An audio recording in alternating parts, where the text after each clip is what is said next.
નમસ્કાર વિદ્યાર્થી મિત્રો, આજે આપણે ધોરણ 8માં સામાજિક વિજ્ઞાન વિષયમાં પ્રકરણ 1 ભારતમાં યુરોપિયન પ્રજાનું આગમન ભણીશું. આજે આપણે ભાગ 2 ભણવાના છે. ભાગ 2 ભણતા પહેલા ભાગ 1માં શું ભણી ગયા તેની ચર્ચા કરી લઈએ. તો યુરોપિયન પ્રજા શા માટે આવી? તો કે વેપાર કરવા માટે આવી. હવે વેપાર કરવા માટે આવી તો એવી કઈ ચીજ વસ્તુઓ જોઈ જે ભારત દેશમાં જ વેપાર કરવા માટે એ તૈયાર થયા? તો કે ભારત દેશની જે કિંમતી ચીજ વસ્તુઓ છે એનાથી આકર્ષાઈને એ લોકો ભારત દેશમાં વેપાર કરવા આવ્યા હતા. તો કિંમતી ચીજ વસ્તુઓ કઈ કઈ હતી? તો કે રેશમ કાપડ, સુતાર કાપડ, મલમલ, મરી મસાલા, તેજાના વગેરે. હવે તે કયા જળમાર્ગ અને જમીન માર્ગ દ્વારા આવ્યા હતા એ જોઈ ગયા. અને તે સમયે ભારત આવવાનો જળમાર્ગ શોધવાનું બીડું ઝડપનાર કોણ હતા? તો કે ક્રિસ્ટોફર કોલંબસ હતા. એ કેના વતની હતા? કે ઇટાલીના વતની હતા. તો ક્યારે ભારત આવવા નીકળ્યા? તો કે 1492માં આવવા નીકળ્યા હતા. આગળ જોઈએ કે વાસ્કો ગામા. ભારત આવવાનો જળમાર્ગ શોધવામાં સફળતા મેળવનાર કોણ હતા? તો કે વાસ્કો ગામા હતા. વાસ્કો ગામા એ કયા દેશના રહેવાસી હતા? તો કે પોર્ટુગલના રહેવાસી હતા. એમને હિન્દ મહાસાગરમાં મદદ કરનાર કોણ? તો કે મોહમ્મદ ઇબ્ન મસ્જિદ નામના હિન્દી ખલાસી. ખલાસી કહેતા કે હોડી હાંકનાર તેમને મદદ કરી હતી. અને ભારતમાં કાલિકટ બંદરે 22મી મે 1498ના રોજ કાલિકટ બંદરે આવી પહોંચ્યા હતા. કાલિકટનો રાજા કોણ હતો? તો કે જામુદ્દીન હતો. પોર્ટુગીઝોએ 1502માં વેપાર કરવા માટે કાલિકટમાં કોઠીઓ સ્થાપી અને કિલ્લાના રક્ષણ માટે અલ્બુકર્ક નામના સેનાપતિની નિમણૂક કરી હતી. અને બીજા 4 વર્ષમાં 1506માં ગોવા જીતી લીધું. આગળ જોઈએ કે પોર્ટુગીઝ સત્તાનો અંત કેવી રીતે આવ્યો? તો કે 17મી સદીની શરૂઆતમાં પોર્ટુગીઝોનો વેપાર બંગાળ તરફ વધવા લાગ્યો હતો. એટલે એવું કહેવાય કે પૂર્વની દિશા બાજુ એમનો વેપાર વધવા લાગ્યો હતો. તે સમયે મુગલ બાદશાહ શાહજહાં દિલ્હીની ગાદી પર હતો. પરંતુ શાહજહાંના ફરમાનથી પોર્ટુગીઝોની હુગલીની કોઠી તોડી પાડવામાં આવી અને વહાણો સળગાવી નાખ્યા. પોર્ટુગીઝ સત્તાનો આવી રીતે અંત આવ્યો હતો. અને પોર્ટુગીઝ સત્તાના હસ્તક ખાલી દીવ, દમણ અને ગોવા પૂરતી જ મર્યાદિત રહી. હવે ડચ લોકો કે પોર્ટુગીઝોના આગમન પછીના 100 વર્ષ લગભગ 16મી સદીના અંત ભાગમાં હોલેન્ડ, હાલનું નેધરલેન્ડના રહેવાસી ડચ લોકો વેપાર અર્થે આવ્યા હતા. અને તેમણે સૌપ્રથમ પુલિકટ અને મદ્રાસમાં તેમણે 2 કોઠીઓ સ્થાપી. 1663માં આગ્રામાં તેમણે કોઠી સ્થાપી. ડચ લોકો અંગ્રેજો સામે સ્પર્ધામાં ટકી શક્યા નહીં, કારણ કે અંગ્રેજો બળવાન હતા, એમની જોડે આધુનિક હથિયારો હતા. એટલા માટે ડચ લોકો અંગ્રેજો સામે ટકી શક્યા નહીં. આટલા સુધી ભાગ 1માં જોઈ ગયા હતા. હવે આપણે ભાગ 2માં આગળ જોઈએ તો કે ભારત પર અંગ્રેજોની નજર. તો ઈસવીસન 1600માં બ્રિટિશ ઈસ્ટ ઇન્ડિયા કંપનીની સ્થાપના થઈ. આ વર્ષ અને કંપનીની સ્થાપના થઈ અવશ્ય નોંધ લેજો કે ઈસવીસન 1600માં બ્રિટિશ ઈસ્ટ ઇન્ડિયા કંપનીની સ્થાપના થઈ. હિન્દુસ્તાન સાથે વેપાર કરી ધનવાન થવાની ઈચ્છા રાખનાર વેપારીઓ હતા. ઈસવીસન 1608માં પહેલું અંગ્રેજ વહાણ હિન્દુસ્તાનના સુરત બંદરે આવી પહોંચ્યું હતું. ત્યાંથી બ્રિટિશથી એક કપ્તાન નીકળ્યા 1608માં વાહન લઈને નીકળ્યા હતા. તેમણે હિન્દુસ્તાનમાં સુરત બંદરે આવી પહોંચ્યા હતા. હિન્દુસ્તાનની ધરતી પર પગ મૂકનાર પ્રથમ અંગ્રેજ કપ્તાન હોકિન્સ હતો. હવે હોકિન્સ નું પૂરું નામ છે વિલિયમ હોકિન્સ. વિલિયમ હોકિન્સ એ જહાંગીરને મળ્યો પણ પરવાનગી મળી નહીં. પરવાનગી ન મળતા કપ્તાન હોકિન્સ એ એમના દેશમાં પાછા ગયા અને ત્યારબાદ હોકિન્સ બાદ સર ટોમસ રો આવ્યા. સર ટોમસ રોએ જહાંગીર પાસેથી સુરતમાં વેપાર કરવા કોઠી સ્થાપવાની પરવાનગી લઈ લીધી. જહાંગીર બાદ દિલ્હીની સત્તા શાહજહાં પાસે આવી. તમે જાણો છો કે હવે સત્તા તો બદલાતી રહે છે, બરાબર છે, કે રાજા રજવાડાઓ થોડા સમય પછી સત્તા બદલાતી હોય છે. તો જહાંગીર બાદ શાહજહાં દિલ્હીની ગાદી પર આવ્યા અને શાહજહાંએ અંગ્રેજોને બંગાળમાં વેપાર કરવાની છૂટ આપી દીધી હતી. આ ચિત્ર જોઈ શકો છો, બ્રિટિશ ઈસ્ટ ઇન્ડિયા કંપનીનું છે, જે ઈસવીસન 1600 સ્થાપના કરવામાં આવી હતી. તે ઈસ્ટ ઇન્ડિયા કંપની. હવે ફ્રેન્ચ લોકો, ઈસવીસન 1600 અંગ્રેજો તો હતા જ, અને ત્યારબાદ વિદેશી પ્રજા ફ્રેન્ચ લોકો આવ્યા. ઈસવીસન 1664 ફ્રેન્ચોએ ફ્રેન્ચ ઈસ્ટ ઇન્ડિયા નામની કંપની સ્થાપી હતી. ફ્રેન્ચોએ સુરત અને પુડુચેરીમાં કોઠીઓ સ્થાપી. હવે દરેક કંપનીનો એક વડો હોય છે. તો ફ્રેન્ચોની કંપનીનો વડો ડુપ્લે હતો. ફ્રેન્ચોને ભારતમાં યુરોપિયન સત્તા વિસ્તાર કરવાની ઈચ્છા થઈ હતી. કારણ કે તમે બધા જાણો છો કે પોતાની સત્તાનો વિસ્તાર થાય અથવા પોતાનો વેપાર વધે એવી દરેક વ્યક્તિ ઈચ્છા રાખતા હોય છે. અંગ્રેજો અને ફ્રેન્ચો, તે સમયે અંગ્રેજો પણ હતા અને ફ્રેન્ચો, બંને બળવાન કંપનીઓ એકબીજાની હરીફાઈ કરતા હતા. હરીફાઈ કરી એટલે ટકરારો અને લડાઈઓ થાય એ સ્વાભાવિક વસ્તુ છે. એ ટકરારો અને લડાઈઓ થઈ જેમાં અંગ્રેજો સફળ થયા. અંગ્રેજો સફળ થયા એટલે ફ્રેન્ચો પાસે પુડુચેરી, માહે, ચંદ્રનગર વગેરે વેપારી મથકો ફ્રેન્ચો પાસે રહ્યા હતા. હવે આગળ જોઈએ કે બંગાળમાં અંગ્રેજોનો વેપાર. બંગાળમાં અંગ્રેજોનો વેપાર કઈ નદીના કાંઠે થયો? તો કે હુગલી નદીને કાંઠે અંગ્રેજોએ 1651 વેપાર કરવાની શરૂઆત કરી હતી અને તેમણે 1651 વેપાર કરવાની શરૂઆત કરી અને કોઠી સ્થાપી અને આજુબાજુ કિલ્લાઓ બાંધ્યા. હવે કિલ્લાઓ શા માટે બાંધ્યા હશે? તો કે કોઠીના રક્ષણ માટે અને પોતાના રક્ષણ માટે કિલ્લાઓ બાંધ્યા હતા.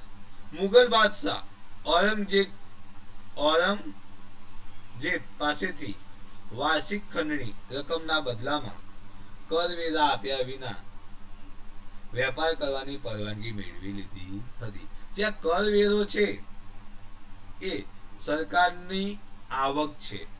આપણે બધા કરવેરા ભરતા હશે, કોઈ જમીન વેરો, પાણી વેરો, ઘર વેરો, લાઇટ વેરો, સફાઈ વેરો, આ બધા વેરા આપણે ભરીએ છીએ. આ શું છે? સરકારની આવક છે. તો તે સમયે રાજ્યની આવક ગણાતી હતી. આગળ જોઈએ કે કંપની વધુ ને વધુ ધન કમાવાની હોડમાં લાગી ગઈ હતી. કારણ કે જેમ પૈસા મળે છે એમ લોકોને લાલસા જાગતી હોય છે. તેવી રીતે કંપનીને વધુ ને વધુ ધન કમાવાની લાલસા જાગી હતી. બંગાળમાં કર મુક્ત વેપાર કરવાના ફરમાન આદેશ ખાલી ફક્ત કોને મળ્યો હતો? કે કંપનીને જ કર મુક્ત વેપાર કરવાની છૂટ આપવામાં આવી હતી. પરંતુ કંપનીના અધિકારીઓ પણ એટલા લાલસા અથવા લાલચ ધરાવતા હતા. તેથી કંપનીના અધિકારીઓએ વ્યક્તિગત વેપાર કરતા હતા તે પણ કર આપતા નહીં, જેથી બંગાળની કરવેરાની આવક ઘટી ગઈ, જેનો બંગાળના નવાબ મુર્શિદ અલી ખાને વિરોધ કર્યો. હવે વિરોધ કર્યો એટલે સ્વાભાવિક વસ્તુ છે કે વિવાદ થવાના. વિવાદ એટલે કે ઝઘડા. એટલે વિવાદ દિન પ્રતિદિન વધતા રહ્યા અંતે તેના પરિણામે ઈસવીસન 1757 પ્લાસીનું યુદ્ધ થયું. આ જોઈ શકો છો આ ચિત્રમાં કે અંગ્રેજોના વહાણો અને કોઠીઓ સ્થાપેલી જોવા મળે છે. અંગ્રેજો માલ સામાન લઈને વિદેશમાં પહોંચાડતા હતા વહાણો દ્વારા. હવે પ્લાસીનું યુદ્ધ કે 1756 સિરાજુદ્દૌલા બંગાળનો નવાબ બન્યો. તમે જોઈ શકો છો આ ચિત્રમાં સિરાજુદ્દૌલા. સિરાજુદ્દૌલાની અંગ્રેજો પર ધાક હતી. ધાક કહેતા બીક. અંગ્રેજોને સિરાજુદ્દૌલાની બીક લાગતી હતી. સિરાજુદ્દૌલા બંગાળનો નવાબ ન રહે તે માટે અંગ્રેજોએ કૂટનીતિ કરી અને સિરાજુદ્દૌલાના હરીફોને મદદ કરી. આપણે એવું કહેવાય છે કે દુશ્મનનો દુશ્મન આપણો મિત્ર બને છે. એવી રીતે અંગ્રેજોએ ષડયંત્ર દ્વારા જે સિરાજુદ્દૌલાના નજીકના હરીફો હતા તેમને મદદ કરી. હવે સિરાજુદ્દૌલાએ કંપનીને હુકમ કર્યો કે કંપની રાજ્યની બાબતમાં દખલ કરવાનું બંધ કરે. બરાબર, કારણ કે કોઈ આપણા ઘરમાં દખલ કરે તો આપણને પણ ગમે નહીં. તે સમયે સિરાજુદ્દૌલાએ કંપનીને હુકમ કર્યો, કારણ કે જે કંપની સરકાર હતી એટલે અંગ્રેજો હતા એ સિરાજુદ્દૌલાને રાજ્યમાં દખલ કરતા હતા. એટલા માટે સિરાજુદ્દૌલાએ ફરમાન કરી દીધો, હુકમ કર્યો કે કંપની રાજ્યની બાબતમાં દખલ કરવાનું બંધ કરે. સિરાજુદ્દૌલાએ હુકમ કર્યો કે અંગ્રેજો કોઠીઓની કિલ્લેબંધી કરવાનું બંધ કરે અને કાયદેસરનો કર ભરી શરતોનું પાલન કરી વેપાર કરે. કારણ કે જે કંપનીના અધિકારીઓ હતા, અંગ્રેજો હતા, એ કાયદેસરનો કર ભરતા નહોતા, કર મુક્ત વેપાર કરતા હતા અને શરતોનું પાલન કરતા નહોતા. એટલા માટે સિરાજુદ્દૌલાએ હુકમ કરવો પડ્યો કે કિલ્લેબંધી કરવાનું બંધ કરે, કાયદેસરનો કર ભરી શરતોનું પાલન કરી વેપાર કરે. પરંતુ બંને પક્ષ સમાધાન માટે તૈયાર ન હતા. તેથી નવાબે 30,000 સૈનિકોની સાથે રાખી અંગ્રેજો કોઠી પર હુમલો કર્યો. કારણ કે બંને સિરાજુદ્દૌલા પણ બળવાન હતા, અંગ્રેજો પણ બળવાન હતા, એટલે બંને સમાધાન કરવા માટે તૈયાર નહોતા. આખરે સિરાજુદ્દૌલાએ 30,000 સૈનિકોને સાથે રાખીને અંગ્રેજો કોઠી પર હુમલો કર્યો. આ છે પ્લાસીનું યુદ્ધ, જે પ્લાસીના મેદાનમાં યોજાયું હતું. નવાબની ફોજે અંગ્રેજોને બંદીવાન બનાવી તેના વહાણો ઘેરી લીધા. અંગ્રેજ સેનાએ રોબર્ટ ક્લાઇવની આગેવાની એટલે કે નેતૃત્વ હેઠળ રોબર્ટ ક્લાઇવના નેતૃત્વ હેઠળ વળતો હુમલો કર્યો.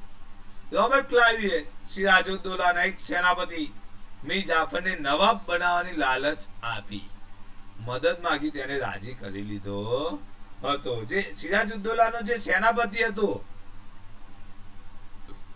એને લાલચ આપી કે તને હું નવાબ બનાવીશ, તું મારી મદદ કર. આવી ઓફર કોણે મૂકી હતી? તો કે અંગ્રેજોએ મીર જાફરને આવી લાલચ આપી હતી. હવે પ્લાસીના યુદ્ધમાં ક્લાઇવે સિરાજુદ્દૌલાને હરાવી દગાથી ખૂન કર્યું. ભારતમાં કંપનીની આ પહેલી લડાઈ હતી.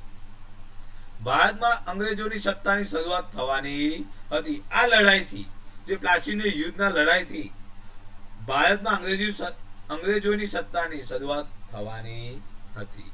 અને ભારતના ઇતિહાસમાં પ્લાસીનું યુદ્ધ એ મહત્વની ઘટના ગણાય છે. કે જો પ્લાસીના યુદ્ધના બનાવથી ભારતનો ઇતિહાસ બદલાય છે. આપણે વિચારીએ, જો પ્લાસીના યુદ્ધમાં સિરાજુદ્દૌલાની જીત થઈ હોત તો અંગ્રેજો ભારત દેશને ગુલામ બનાવી શક્યા હોત? તો કે ના. પરંતુ દગાના કારણે સિરાજુદ્દૌલાનું ખૂન થયું અને અંગ્રેજોની જીત થઈ. હવે બક્સરની લડાઈ આપણે આગળ જોયું પ્લાસીના યુદ્ધમાં કે સિરાજુદ્દૌલાને મારવા માટે મીર જાફરની મદદ લીધી હતી ને મીર જાફરને બંગાળનો નવાબ બનાવવાની કંપનીએ લાલચ આપી હતી. એટલા માટે મીર જાફરને બંગાળનો નવાબ બનાવીને કંપનીએ પોતાની ઈચ્છા સંતોષી. કંપની એવા એક વ્યક્તિની શોધમાં હતા જે પોતાની આંગળી પર નાચે. એવો વ્યક્તિ મળી ગયો. એ કોણ? તો કે મીર જાફર. મીર જાફરે કંપનીનો વિરોધ કર્યો. હવે નવાબ બન્યા, રાજા બન્યા એટલે અમુક બાબતે એમને વિરોધ થયો. મીર જાફરે વિરોધ કર્યો, તેથી કંપનીને તે ગમ્યું નહીં. તેથી કંપનીએ તેને દૂર કરી દીધો. મીર જાફરની જગ્યાએ મીર જાફરના જમાઈ મીર કાસિમને નવાબ બનાવી દીધો. પરંતુ મીર કાસિમ એ મીર જાફર કરતા પણ ચડિયાતો હતો. તેથી ઈસવીસન 1764 બક્સરની લડાઈ દ્વારા તેને હરાવીને મીર જાફરને બીજી વાર બંગાળનો નવાબ બનાવી દીધો. અને ઈસવીસન 1765 મીર જાફરનું મૃત્યુ થયું. અને મીર જાફરના મૃત્યુ બાદ રોબર્ટ ક્લાઇવ ખુદ બંગાળનો નવાબ બની બેઠો. હવે તમને કોઈ જગ્યાએ ખબર ના પડી હોય તો વિડીયોને પોઝ કરીને જોઈ શકો છો. અને આપણે આ જોઈશું કે બક્સરનું યુદ્ધ. હવે હું તમને થોડા પ્રશ્નો આપું છું સ્વાધ્યાયમાં, એ તમારે નોટબુકમાં નોંધીને મને મોકલવાના રહેશે. તો સ્વાધ્યાયમાં પ્રશ્ન 1, નીચેના પ્રશ્નોના જવાબ લખો. તો એમાં પ્રશ્ન 1 કે યુરોપિયન પ્રજાઓને નવા જળમાર્ગો શોધવાની જરૂર શાથી પડી? પ્રશ્ન 2, ભારતમાં સૌપ્રથમ અને સૌથી છેલ્લે કઈ યુરોપિયન પ્રજાઓ આવી? પ્રશ્ન 3, પ્લાસીનું યુદ્ધ કોની કોની વચ્ચે લડાયું, તેના શા પરિણામો આવ્યા? પ્રશ્ન 4, બક્સરની લડાઈ શાથી થઈ, તેનું શું પરિણામ આવ્યું? અસ્તુ.